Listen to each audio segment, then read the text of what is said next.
2010 budget.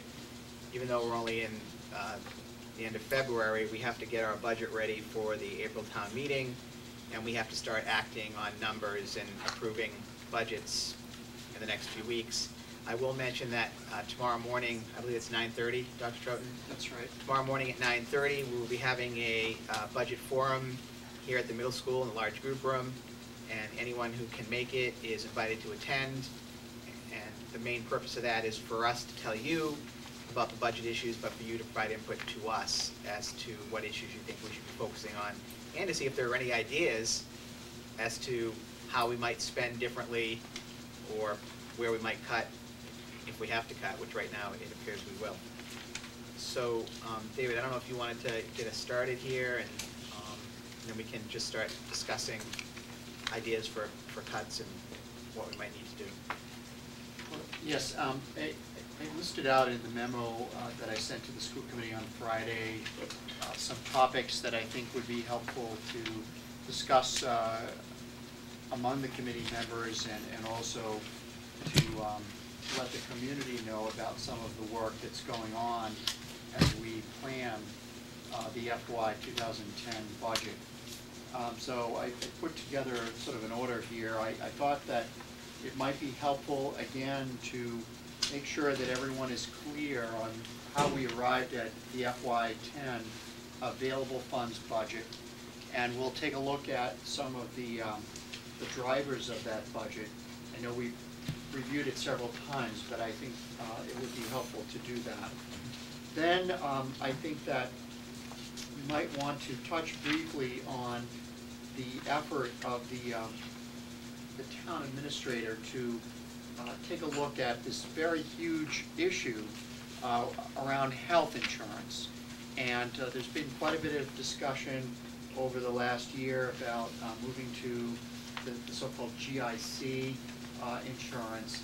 And while that doesn't seem at this point that it's going to be feasible, given some of the restrictions placed on the GIC by the state, I know that Mr. Balakonis, working with our health group, the MIIA, has several proposals, and those proposals have been shared with various employee groups, so I think it's appropriate to talk about them. Then I think we might want to touch briefly on the fact that the Board of Selectmen also a month ago made a request to all of the employees around a salary freeze, and so again, that's a public that was a public statement, and we may want to talk about the implications of that within the school department.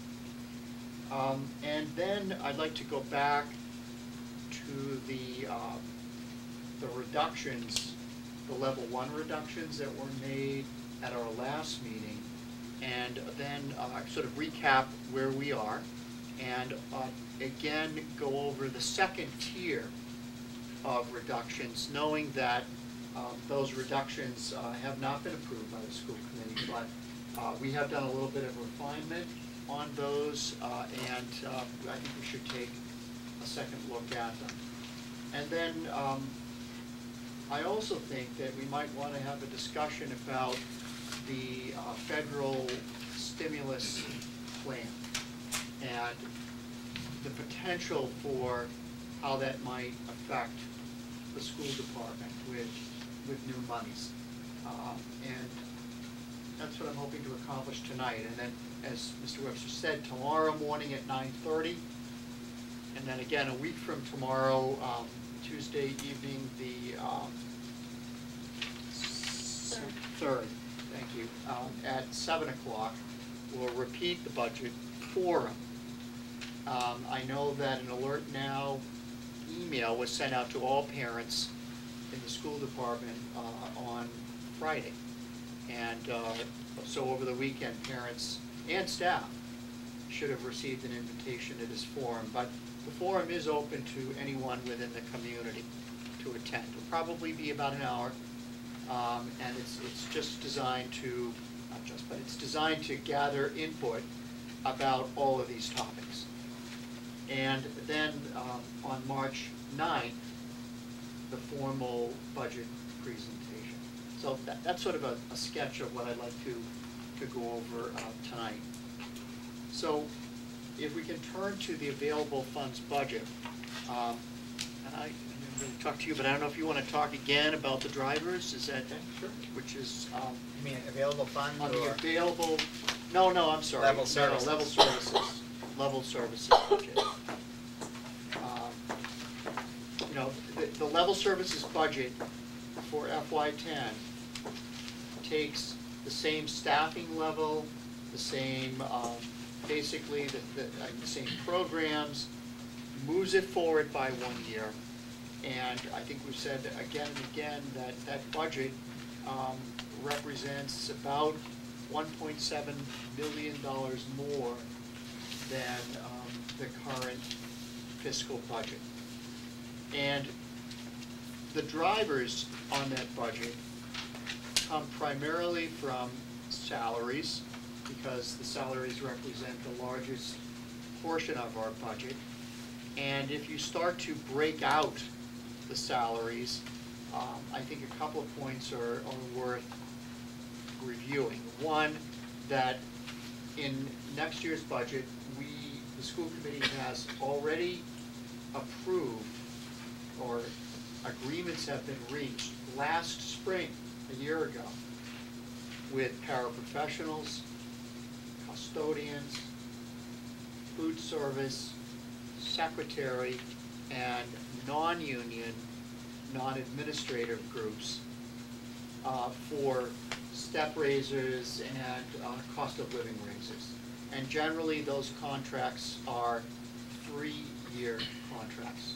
So this current year, 08-09, is the first year of those contracts, and then next year would be the second year of the contract. What has not been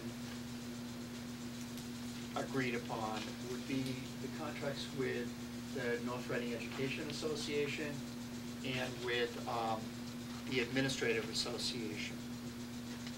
But in the budget, we have placed a sum of money in anticipation of step raises and cost of living raises. And those are built into the FY10 budget. To not include anything in the budget without knowing exactly what those contracts look like may raise a red flag in terms of labor relations. That is, you cannot reach a tentative agreement in a contract and then put words in that contract that say agreement of this contract is contingent upon an act of town meeting.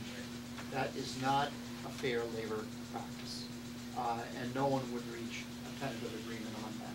So we have in this FY10 level services budget kept the same number of staff, but we have reflected some level of an anticipation of contract settlement. And the other factor, and I know this was raised as a question before, in terms of the salaries, because it looks as though the total cost of the salaries is going up far greater than the step raises and negotiated contract increases.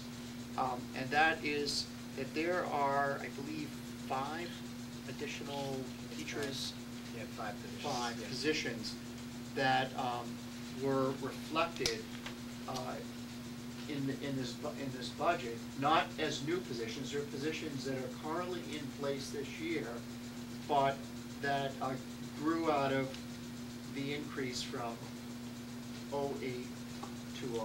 Right, and just to explain that, those positions were not originally in our 08 budget. Yeah. The school committee has the ability to move funds around, and Dr. Troughton and the administrators saw a need to add several positions. I believe kindergarten, we added several special ed positions with the goal of avoiding out of district tuitions. And so what happened there is we've shifted money from other parts of the budget into the salary part of the budget in order to carry that forward. it increases the 2008 budget line significantly more, that because those positions aren't in the budget. That money is somewhere else in the budget. So that's why it's 7.9%.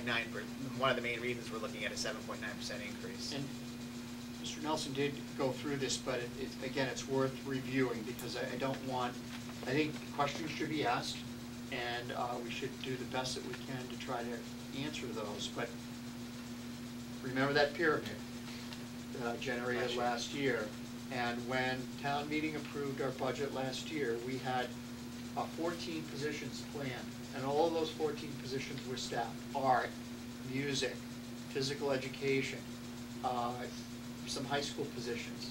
All of them were known and identified, primarily to deal with class size and to get back to 5 full days. However, we did, over the summer, add another half-time kindergarten classroom. Without that, and this was at the bachelor's school, we would have had class sizes in kindergarten that would have been in the range of 25 plus. And so we added a half-time kindergarten. We also added 2 new special education positions, staffing positions, but at the same time there was a corresponding drop in special ed tuitions. So you had an increase in salary, you had a drop in tuitions, which is in the expense side. We also added 2 additional special education positions. Again, because of student need with IEP and the requirement that if a student, if their ed plan requires specific staffing, be it a professional teacher or a paraprofessional or speech or whatever, then we have to provide that. And whether that's a move-in or some new student that arrives, we cannot say 1 year in advance exactly what the student registration will be in terms of special education. So that added another 2 positions. And lastly, in order to, with a new principal coming in, Mr. Forche in the middle school, and in order to completely not just restore the 5 full days, but to be sure that our middle school youngsters were not sitting in multiple study halls, it was my recommendation in early August to add 2 additional middle school English language arts reading teachers. So the net increase is 6.5 positions, in addition to the 14 that have been budgeted. Part of those positions were offset by tuition reductions in tuition expenses. But the bottom line is, when you add those 6.5 positions, when you add negotiated contracts, when you add step raises, when you put some money in for teacher contract increases, then the net is a salary line that reflects 1.2, almost $1.3 million increase.